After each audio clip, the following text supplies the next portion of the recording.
People are saying, hey, we need it all. We need as much power as we can get on the grid as fast as possible. And then it turns out that like 90% of it has been solar and battery storage in this last couple of years, right? It's got to make dollars and cents. And there has to be a value proposition for the consumer and for the people in business. It was always oil and gas or renewables. Now it's just sort of becoming the energy industry. And we're just becoming energy landmen. And we're all working together at this juncture. I think we just need to depoliticize energy. It's all energy, it's all money, it's all cold beer. Folks want economic development in their community. They just don't want it imposed on them. That's what a landman really does, or a land agent, or anybody who's doing this type of work. They're the conduit between the business and the person. Landmen have built empires for oil and gas for 150 years. We need them to trust us more, to help them help themselves out here in these communities and do what it is that we know how to do, which is tell the narrative in a truthful manner in a way that people can understand. The grid is a shared resource that everyone relies on, that everyone works on, that everyone contributes to, right? Everything starts with land. Land insights, market trends, industry experts.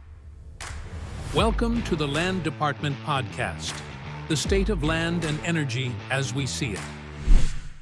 Brent, it's been a hot summer. It's been a really hot one. It has been. It has. We're in the middle of like all the J months. Like, it seems like everything stops. Everybody's on vacation, but there's so much going on. It's been quite the year. We've been super busy in the alternative side of our business and the utility side and right-of-way side of the business. And Natalie and I were talking a couple of weeks ago. It's like, man, we need to like catch up on what's going on here.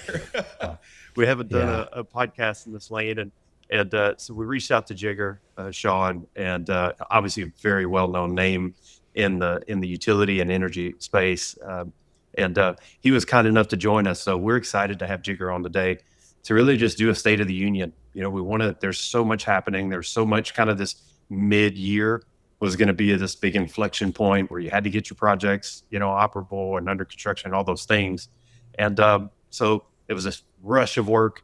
And then now it's like, okay, where do we stand? And there's new challenges arising, and everybody's learning a little bit more about what it's going to take to bring projects to life. And what better person to join us and just kind of hash some of that out than Jigar. So Jigar, thank you for joining us today. Of course. Thanks for having me on. Yeah, we're pretty excited. And of course, we've got Natty J in the mix. Hey. Natalie and her team have they've been just living this. We're doing a ton of data center support. Obviously, we're very active in all the battery storage and solar and wind and you name it. But Natalie's just got such a fresh perspective. So she was kind enough to join us today too. And there's going to be a good conversation. So, gosh, Jigar, maybe just, we have a pretty diverse audience we were talking about before. We've got a different group, people from the alternatives and renewables side and utility, but also we have an oil and gas, audience here. So maybe just share with a little bit of your background, all the things you've done. You've had a great career, and I'd love to talk some more about that, but maybe just set the groundwork and then we can jump into it. Yeah, sure. I got into solar power I think when I was in high school. So, I started studying it and all that stuff. And then my first internship out of college was with Astro Power in 1995. They were a local manufacturing company in Newark, Delaware. And then I joined BP Solar, right? And was part of the bigger BP, family. And then really launched SunEdison, which was my first company. And, they were really credited for pioneering pay-as-you-save solar. And then, sold that, joined a nonprofit called the Carbon Worm with Richard Branson, and that was a lot of fun.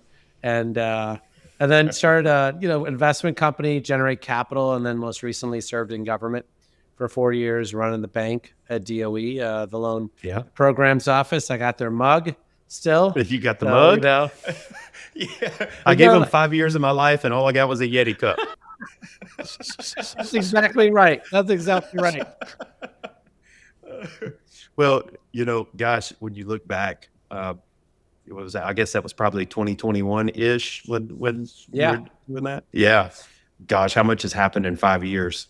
We went from doing some of that kind of work to like this is a big deal and we better react. And, looking at your career, you've always seemed to have been, very in tune to what the next need is.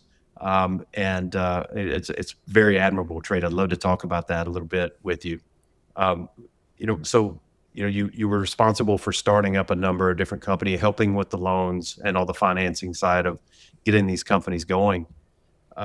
Flash forward today, right? We've kind of, it's come full, I don't want to say full circle, but this is an industry now. Whereas, 5 years ago, it was a fraction of what it is today. Where do we stand now? Right? We've had this kind of, mid-year is the time you need to be, June was going to be the date that you had to get projects moving. Yep. How have things changed? You've seen a huge shift and it's maturing. What's your line of sight on today? Well, I think when you look back on my career, the solar industry in particular, but we could talk about batteries or wind power or other things too, was always up and coming, right? I mean, the technology was getting better, it was getting cheaper, right? But I think when you look at the data from last year, I mean, the solar batteries and wind industries contributed $20 billion of tax revenue to the state of Texas, and it paid out $29.5 billion in rent to landowners, right? And so when you think about how big that is, and then when you think about AI load growth, et cetera, people are saying, hey, we need it all. We need as much power as we can get on the grid as fast as possible.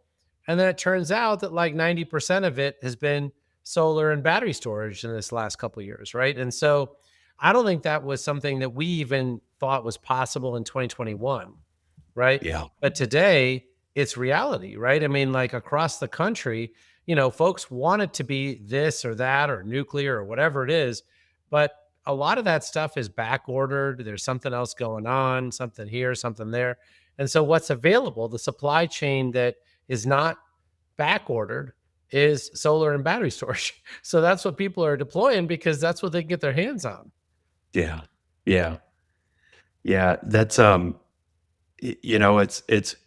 I just renewed my electricity and, it's a thing, down there advertising, 70% from renewable power or 20% from renewable power. And that was never even a thing. So it's Texas is like ground zero for, pushing the envelope, obviously. And with that, what do you see? Do you continue to, do you feel like that growth is going to continue in the battery solar development in Texas? Or do you feel like we've hit a point where it's going to level and we're going to be focused on interconnection and transmission capacity and things like that? Well, I mean, it's all the above, right? Look, I think that when you think about what happened in 2021 with Winter Storm Uri, I mean, that really left a mark for a lot of people in Texas, right? They still think about where was I when that winter storm happened, right? And so for a lot of people, they're saying, look, I want a backup generator or I want something in my house. And they're realizing now that they can get almost a free battery from, folks like Base Power or Rhythm Energy or somebody else if they sign up with them, right? It's a little bit upfront and then a little bit every month, but then you get a discount on your bill, et cetera, et cetera. So they're saying, wait a second, why am I paying $6,000 for a backup generator plus another $1,000 to get the guy to come out every year to test it when this guy's giving it to me for free? And so they're going that direction. And then after they put a battery in, they're saying, well, I got a battery and the inverter's already there. Why don't I just slap some solar panels on the roof and stick it into the battery? So I don't think that they're coming at this from Earth Day and saying, oh, I got to do something for the planet. I think they're just saying, the generator is kind of an expensive way to go compared to a free battery. And then I can put some solar panels up pretty cheap. And then, gasoline hit $4 a gallon. So folks are saying, maybe I'll get an electric vehicle, right? And so I think people are sort of just like backing their way into this stuff. It's not this, big climate change, green thing. It's really more, I mean, this kind of fits into my budget, right? Yeah. And then as a bunch of people do it, now you have a whole bunch of data center companies who are saying, well, you have a battery. Do you mind if I pay you to use your battery, 10 times a year so that I can get interconnected faster? And you're like, I didn't know that was a thing, but I guess take so. money. Yeah, I'll take it. Right. And so now you've got folks who are aggregating up all these batteries, and particularly in like Ellis County and Dallas County, right up there where there's a bunch of data centers going in.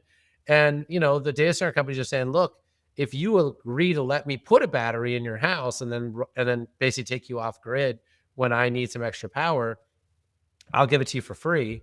And folks are saying, yeah, I'll take that deal. Well, let's do that. Sign right. me up. So I think that now that we are fully commercial, mature, whatever you want to call that, right? Folks are dreaming big around what to do with this technology. And like I said before, the supply chain's available. Nothing's back ordered. You can get that stuff delivered to your house next week. Yeah. Yeah.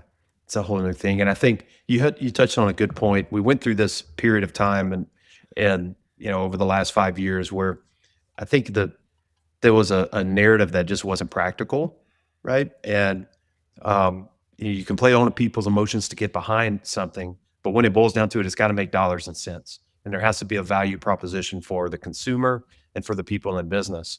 And we've seen that as well, especially as our clientele from the different industries are having to work together.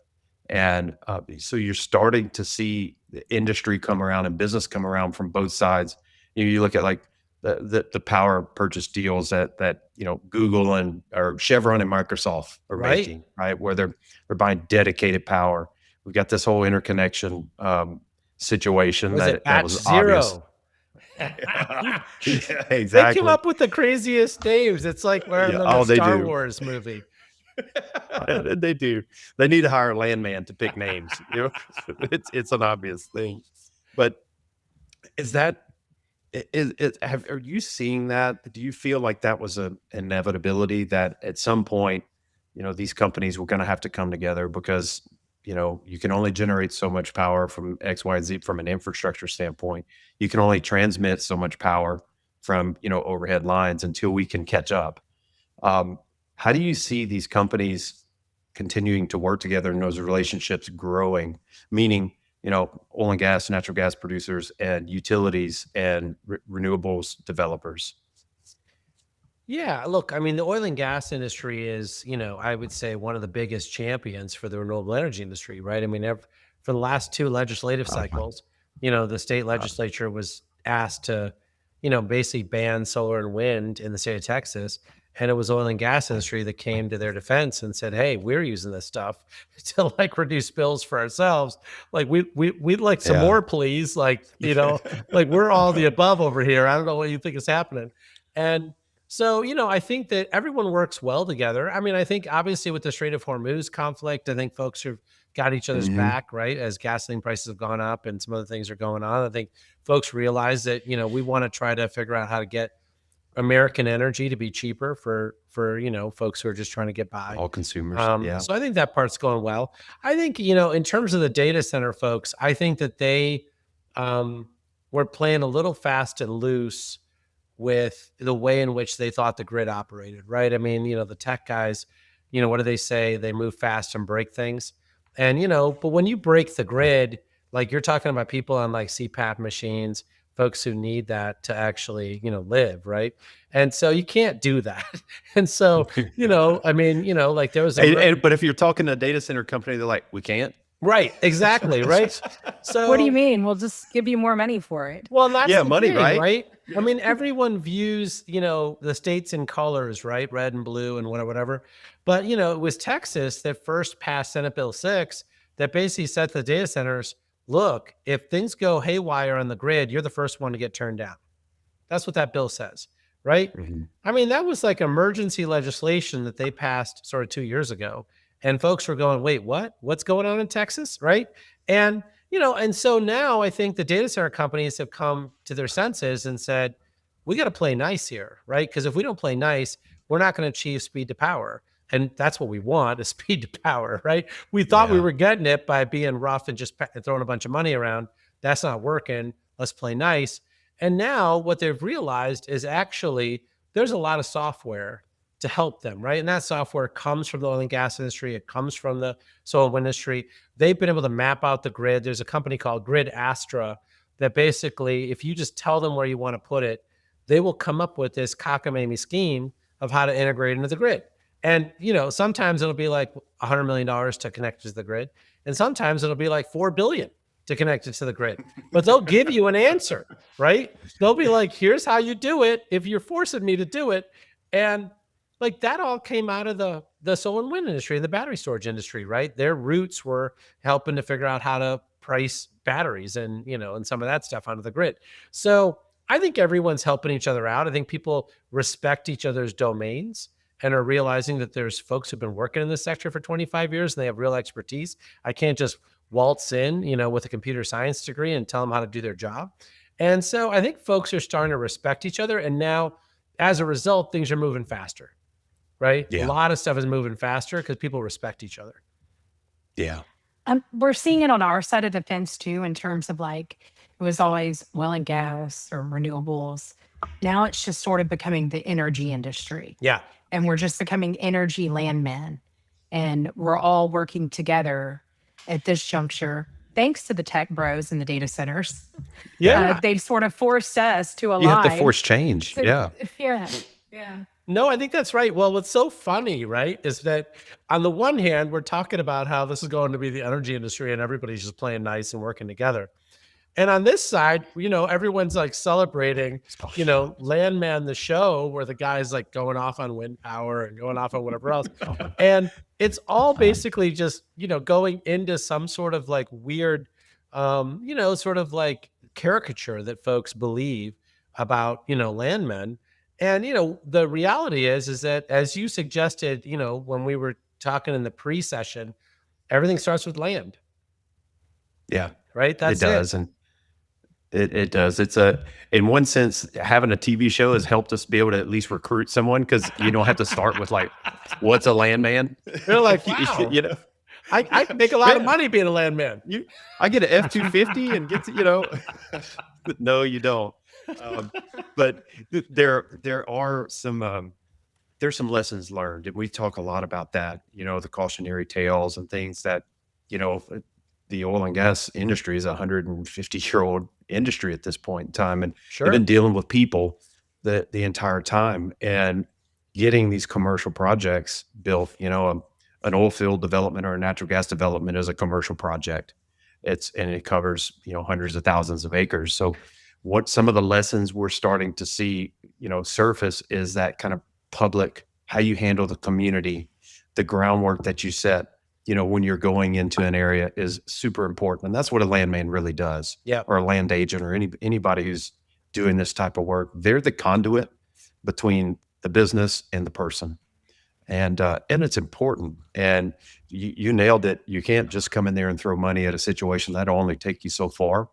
And that may work out for the first people in, but at some point the buck's got to stop, and you have to really be cognizant of the community and the narrative that you set, and you have to show that you're considering them, and you have to understand their perspective and value that, and try to show that you're doing something to fix it. Yeah, I mean, I was working a lot with like the semiconductor plant, in Austin, and then there was a wire harness manufacturing facility that we put up in Georgetown, Texas, and what you found was, a lot of times, the community was asking for things that were just so easy to provide. And there was a gatekeeper in the way that was just saying no to everything because that's what they thought they were supposed to do. And when we forced the CEO and CFO to sit down with the community and the community made their ask, they were like, that's all you want? Like, I mean, that's like, that actually helps me. Like one community member just said, look, there's no public transit from where we live, which is a really poor area. We want jobs here. Can you fund a shuttle service so we can work here? And they were like, done. Like, we'll do that. Right. But, they've been fighting for that with the head of HR for 4 months and not getting anywhere. And, so I just think a lot of this is just communication and realizing that folks want economic development in their community. They just don't want it imposed on them. They want to be part of the process. Yeah. Correct. Yeah. Yeah. Well, they're going to have to live with it, right? That's going to be a part of their home for, 20, 30, 40, 50 years. And they want to have a say so in it. And they want to have some ownership in it. Yeah. And that's a big deal. Yeah, That's a that's big exactly deal. right. A good landman helps facilitate that communication.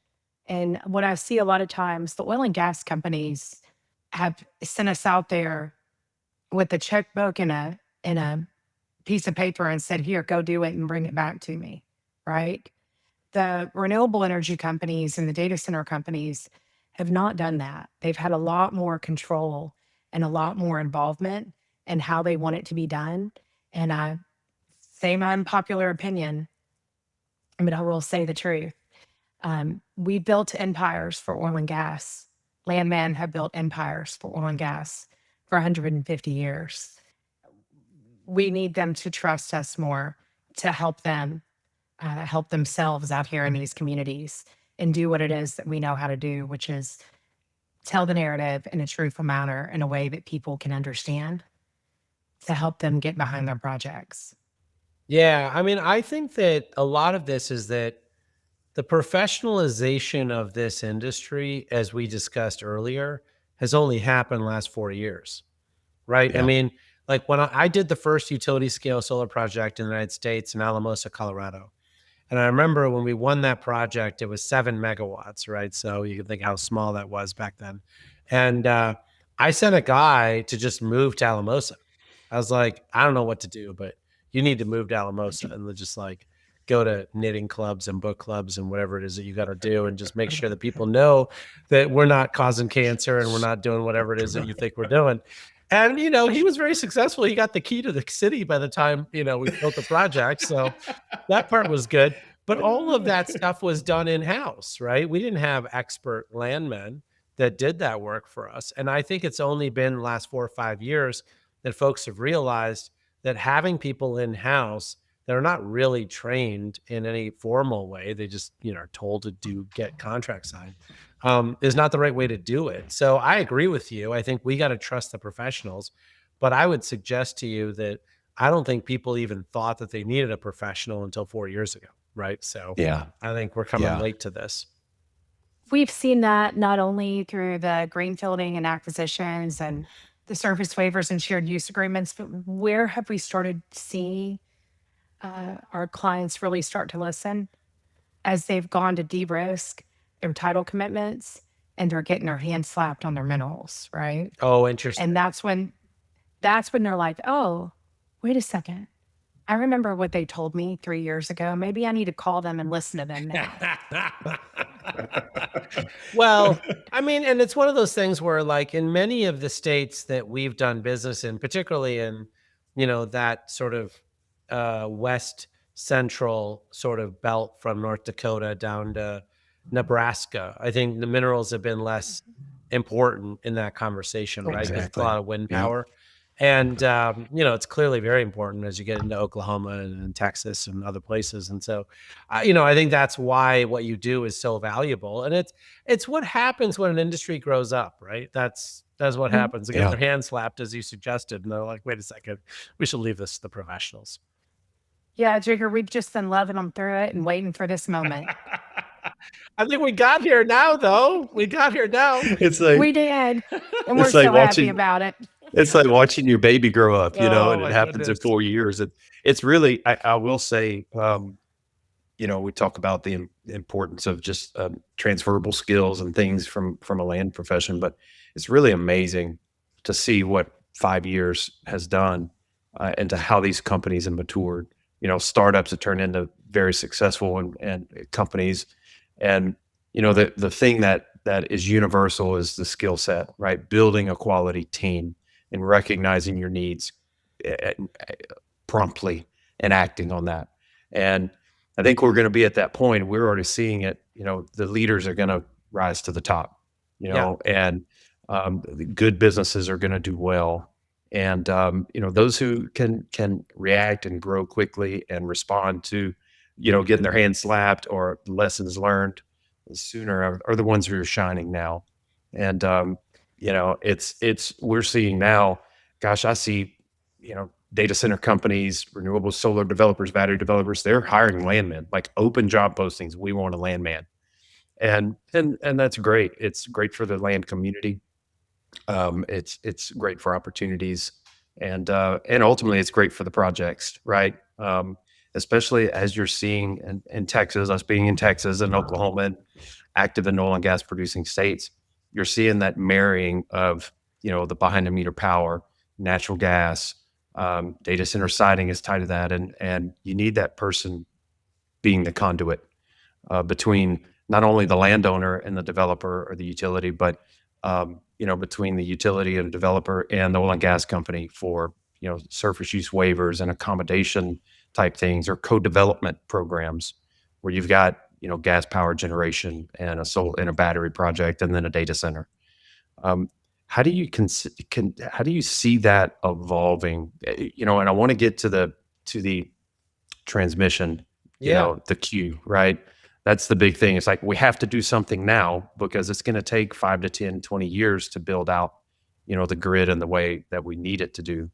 How do you see that growing? How do you see like a modern renewables developing or company?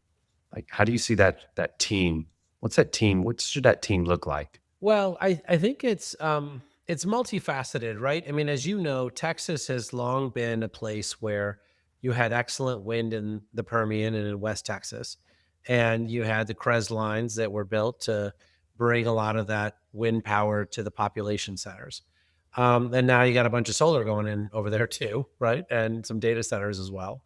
But the thing that's changed radically, which I think people are still trying to understand, is that as electricity has gotten more expensive, and equipment has gotten cheaper, it is now cheaper to just put solar power and battery storage in your neighborhood than to put it in the Permian Basin and bring it via a transmission grid. Now, you're never going to be able to put enough solar power in your neighborhood to power a manufacturing facility or a chip fab or, whatever it is that you're doing, right? But for, basic loads like your home, your small businesses, your warehouses, your pumps, et cetera, there's plenty of land right there where you can just put some solar panels down and a battery. And folks are saying, wait, this is going to be 9 cents a kilowatt hour? I'm paying 16, I'll do this at 9, right? And so part of the problem is that the utility companies themselves have a software layer that they have to manage, right? So that if everyone plugs in their electric vehicle at the same time, they don't blow a transformer, right? And so what they're finding is that 90% of everything that you buy today is digital, where that wasn't true 10 years ago. And what I mean by that is 90% of everything you buy today comes with an app for your phone, right? You get a humidifier, there's an app you can use to turn it on and off, right? You're like, why do I need an app for my humidifier? But all right, I'll take it. Because and it's gotta be custom. Once you have that means you've got a communications layer with your load, right? And that allows the utility to be, somebody who orchestrates all those loads. Because like if you get an electric vehicle and you plug it in, what you find is that you plug it in for 13 hours, but you only need to charge it for 2.5 of those 13 hours. You don't really care which 2.5 hours, as long as it's fully charged by the morning, right? In the morning. And so that whole layer needs to happen. And what happens is that when that layer comes in, that frees up the transmission capacity to get more stuff, through what we've already paid for. When you look at the lines coming from West Texas, they're used only about 50% of the time. The other 50% of the time they're not used, but they're capped out for a few hours a year. So they basically say, well, we're not going to let you connect more unless, we increase the line. So that's why Texas went to connect and manage, which then they said, well, look, you can connect. We're just not going to guarantee you there's any space in the line. And if there's no space in the line, well, you got to just wait in line until there's space, right? Figure it out. And so folks said, well, we're not going to wait in line, so it's fine. We're just going to build it.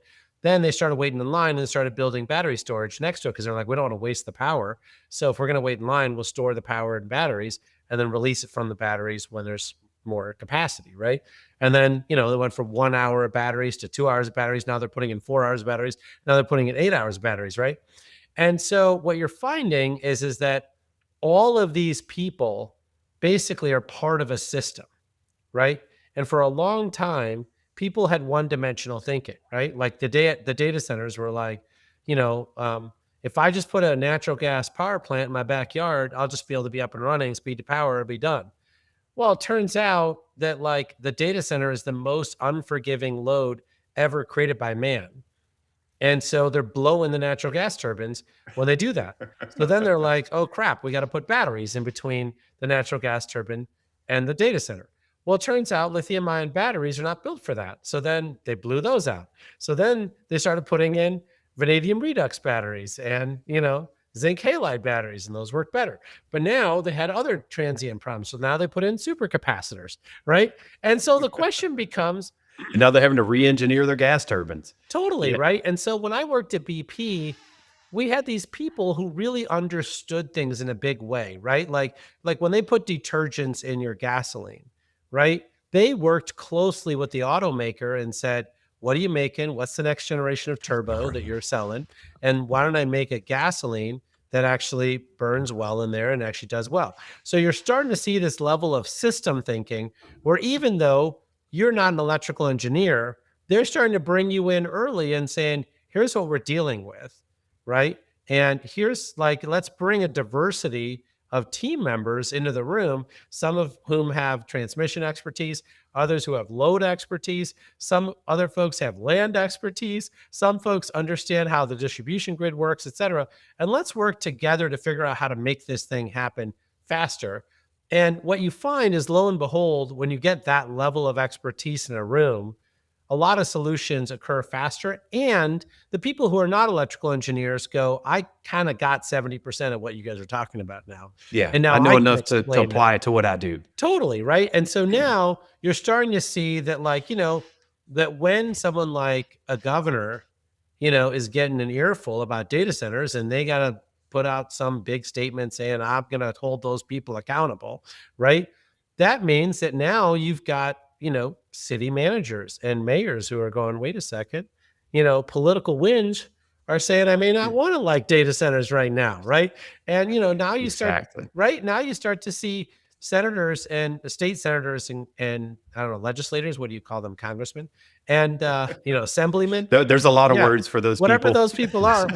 In the Permian Basin, we were planning to build a transmission line from the data center, from the population centers into the Permian, because the Permian's got such a weak electrical infrastructure that they're basically just running backup diesel generators, right? And so we were just putting in more electrical infrastructure so that they could run on the grid, right? They didn't want to pay 40 cents a kilowatt hour with backup diesel generators. But now that the Chevron Microsoft deal was announced and people are supposed to be anti-data centers, those senators and assemblymen are now anti the transmission line we were going to build in the Permian because they think it's supposed to serve the data center, right? And so when you think about just how many voices there are in this conversation right now, it pays to be inclusive. Yeah. Yeah. But what you can count on is there's always going to be somebody to be a contrarian. I think it's just the nature of things. Maybe it's the natural forces competing against each other that pump the brakes. I think that's ultimately, maybe it slows us down enough to make ultimately the best decision. And we've seen that with, renewables development. At first it was like, oh, we don't need that stuff, it's not going to do it. And look, now it's carrying the load. And I think ultimately that's where we're going to land.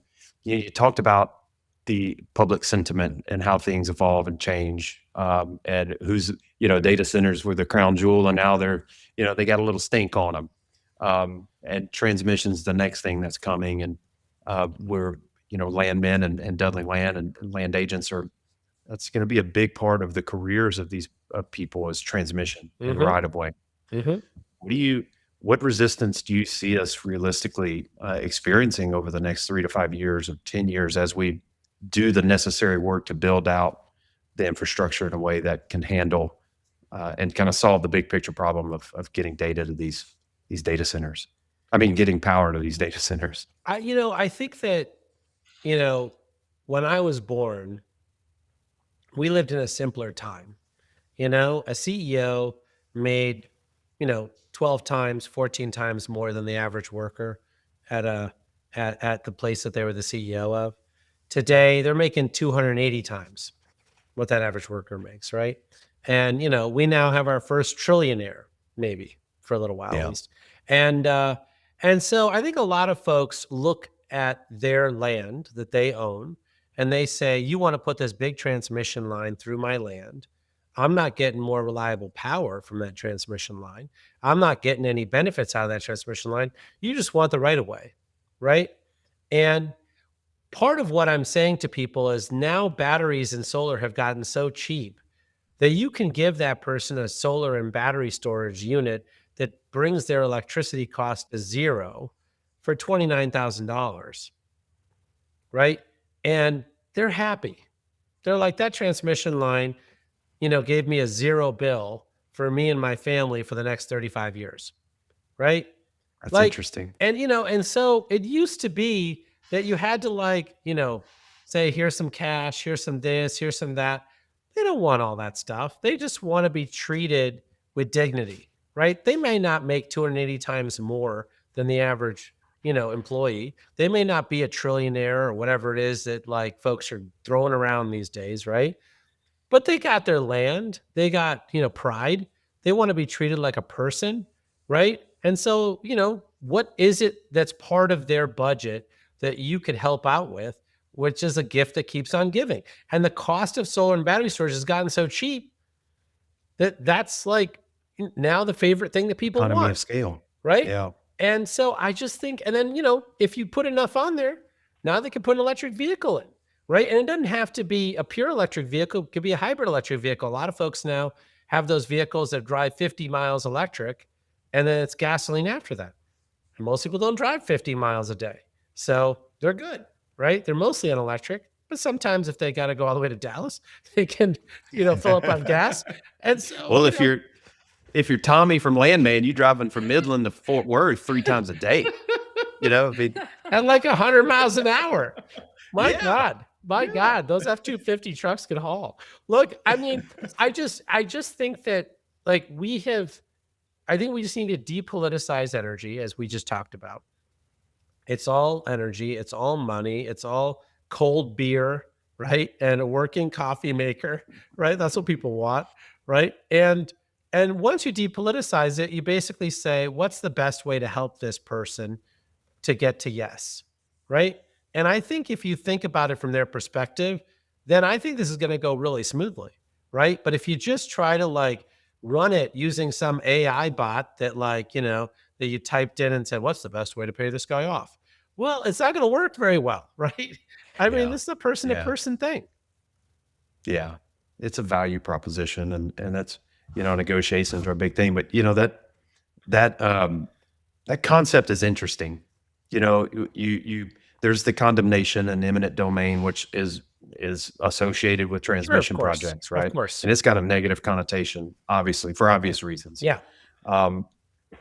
Gosh, wouldn't it be something in 10 years or in 5 years if a utility or transmission company has also partnered with a residential battery and solar company to say, hey, give us this right away. We want to tie this line, but we also want to give you free power and a battery.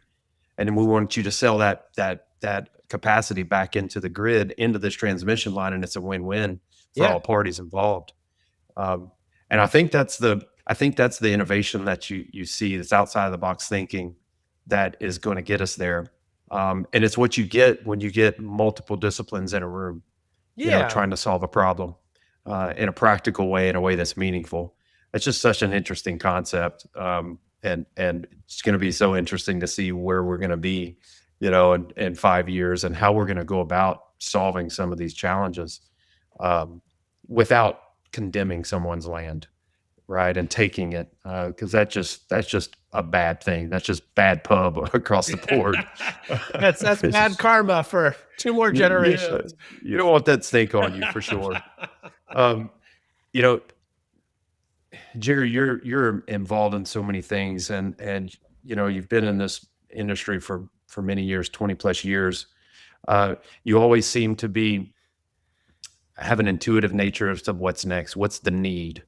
And you're there, and you can see it in your career path and the things that you've accomplished and done. What's that nagging thing inside of your inside of your brain? What's that hamster wheel doing? What are you seeing the need over the next 3 to 5 years that someone like you or other people in your positions will gravitate to try to solve next? Well, I mean, I think that we talked about it a little bit. There's 3 or 4 big, sort of trends that we could talk about, but just the one that I think we talked about already is that folks want a sense of independence. They want resiliency. They want, they want to know that they can protect their families, right? And I think that in general, relying on a transmission grid that's bringing power from West Texas to protect their families feels slightly unstable to them, right? It feels a little bit less robust than having something out their window they could look at and say, oh yeah, I could, like, that's what's powering me. Or I can actually hook up my F-150 Lightning to my house and actually just run it off my F-150 Lightning if that were to happen and there were a Winter Storm Uri. I think that all those technologies are available today, but it's not a part of the way we run the grid. It's outside of the grid, right?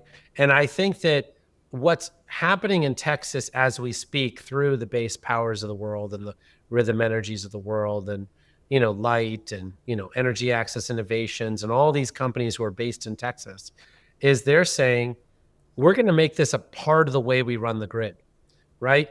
It's going to provide you a microgrid that you control, that you feel ownership over, and it's going to provide services to the grid that you get paid for, right? If you want to provide them, right? And I think that concept is one that I think many people thought was flimsy for a long time. They're like, oh, well, I know you could do it, but you could never run a modern grid off of it, right? Well, everyone's going to find out, right? Because all the natural gas generators are backordered till 2031. So they're not going to be able to meet the need. The only thing you could do between now and 2030 is the stuff that I just talked about. That's the only stuff you can do, because everything else requires waiting for the batch 0 process, waiting for the batch 1 process that'll come after that, waiting for this interconnection, waiting for that interconnection, right? But you don't have to wait for that. I mean, Texas passed a law such that the local jurisdiction can't even tell you whether you can put solar panels in your house and batteries in your garage. You can just do it as a proud American, right? Yeah. And so getting Encore or CenterPoint or others to integrate that in the way that they run their grid is something that's going to happen over the next 3 years. They don't have a choice, because if they don't, it's going to be, mayhem. So they're going to have to figure out how to integrate that in. So I think I'd say that's point number 1, right? I think point number 2 is that we are going to figure out how to actually keep the grid as a shared resource. What's happening with the data center companies is for a little while, they got a little selfish, right? And they said, we're going to be off grid. We're going to do this by ourselves, right? And what did that get them? Nothing, right? Look at Fermi. Fermi already has a 200 megawatt connection. They already have natural gas generators that have been sold to them, but they thought it wasn't manly enough to build a 500 megawatt data center with that, right? Guess who did build a 500 megawatt data center? Elon Musk with Colossus. He just sold that capacity for a boatload of cash to Anthropic and Google. If Fermi wouldn't have had all these problems and said, well, we're not going to do it unless we get 8 gigawatts in. Okay. But if you did 500 megawatts, you'd be printing money right now, right? But they just wanted to be off grid. They were like, we're going to prove to you that we can do it all by ourselves. We can do it. That we don't need to be part of a global collective. And I get it, right? People like to be, independent, right? But the grid is a shared resource that everyone relies on, that everyone works on, that everyone contributes to, right? And that concept was something that we had forgotten about last year. I'd say that last year, a lot of people were saying, we don't need that. We could do it all by ourselves.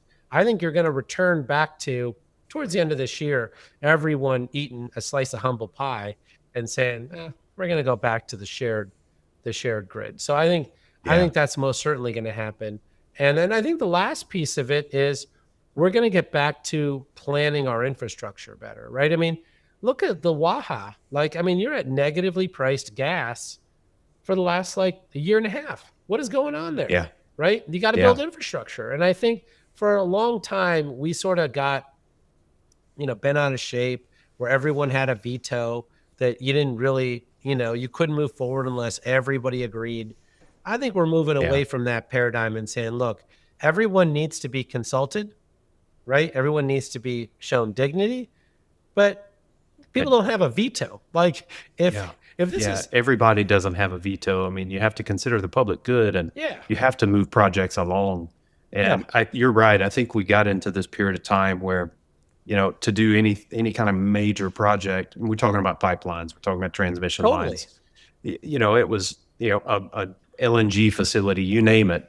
I mean, you're looking at a 10-year timeline, and that doesn't work. It doesn't work. It's a far cry from what made America what's America. We could build a ship in a month, if we needed to. We haven't built a ship in a month in a very long time. But I do think the last trend I'd tell you is that we're going to build again in America. I mean, we had I certainly hope so. We had 940 new manufacturing facilities announced or under construction in 2024, in January 2025 when we left office. Almost all of them are still under construction and, now are completed or operating. And you've got another several hundred that are, being announced now. There's all these challenges with tariffs and this and that and all sorts of stuff. And the Koreans and the Japanese don't like us as much as they did, last year. But we're working through it all. Got challenges. Well, it's a threat when we say we're going to make our own stuff. Exactly. It's like, saying that's different than doing it. I think a lot of factors putting at play. random tariffs on them wasn't something they liked. But and then now with the Strait of Hormuz, they get all their product through the strait, so they don't like that anymore. Whoops. But look, I think every once in a while you got to spat with the in-laws and you got to you got to smooth it over. But I think we'll do that. Through conflict comes growth, right? I mean, it's anything. That's right. You have to. You've heard it saying 10x is easier than 2x, right? That's they right. write books about it. And you have to think big to affect some sort of change. And, you think big and boy, you land somewhere in the middle and hopefully you made the right decisions. You take your licks along the way. But if you're thinking big and doing big, well, then you can achieve something meaningful. Yeah. Even if you don't get the 10x. I think that's exactly right. And I think that's where we're at as an industry. What you got, Nat? Well, my earbud just fell out, but other than that, I was going to see before we close up if I could just do a little rapid fire with Mr. Jigar and ask him some questions that I'm curious let's about. do it. Let's go. All right. What is the best ISO right now at this time in July of 2026 to connect into? Who's being the good child? Well, I'd like to say ERCOT, and you are, but you guys are only in the state of Texas, and so I feel like you don't have to share, right? I think for the folks who have to share, I think SPP is doing a fantastic job, frankly. Yeah, who's our problem child? I mean, obviously the PJM, my God, they just have lost their way, but we're going to get them there. What do you think about mass consolidation? We've seen that a lot on the oil and gas side of the house as it's the business is cyclical, right? And as it matures, we see smaller companies getting eaten up by larger companies and all of that. Where do you think that's headed now that we've sort of gotten into a more mature state of the industry? I think it means that we've hit a point of maturity where folks don't believe there's growth left, right? There's a little bit of growth. But basically, when I was at BP and we bought Amoco and Arco, right? It was basically, we think now that this is about health, safety, the environment. This is about figuring out how we actually get the wildcatters to the side and we start doing things in the right way. And look, I mean, you see that in the data, right? The rig counts are basically flat. I think, the Permian basically is growing a little bit, but none of the other fields are really growing. And so they're maintaining at a huge level, to be clear, but they're not growing as fast. And so I think that's where that consolidation is coming from. On the electric utility side, it's a different ball of wax, right? I mean, the reason why the private equity guys are buying up the utilities is some of the utilities have to raise more equity in the next 5 years than they've raised in their entire history. And Wall Street's like, I don't want to give you that much equity. And so their only choice is to sell the private equity so the private equity then can put that equity into the business, right? And that's what you saw with Elite in Minnesota. That's what you saw with some of the other people. So I think there's different reasons for different acquisitions, but I do think we're heading into a period of, people acquiring folks. Fair enough. Hot take. Should BESS be considered a renewable? I mean, no, right? I mean, BESS is basically a tool. Like the thing I keep telling people is when you're in the oil and gas industry, the thing that you know about is storage, inventory, cushing, right? Today, with the Strait of Hormuz, everybody knows how much oil's in the SPR. Everyone knows how much oil's in tank farms. They're like, when are we going to hit tank bottoms, right? I mean, no one used to know those words. They all know those words now because storage is a feature of the oil and gas industry. It is not a feature of the electricity industry. For decades, the electricity industry had to keep supply and demand equal at every microsecond of the day, every day. That's exhausting, right? Put some BESS in there, right? Like my old podcast partner, Catherine Hamilton, used to call it, BESS is the bacon of the grid. Everything's better with bacon. I think you need a T-shirt that says "Rub some BESS on it." It has like a tussin, like a tussin, and it's got BESS on it. We need some merch. I'm a merch junkie, man. Don't pull my string and let me go. I'm gonna do that. That's great. Yeah. No, I have one more question for you, and it's multifaceted.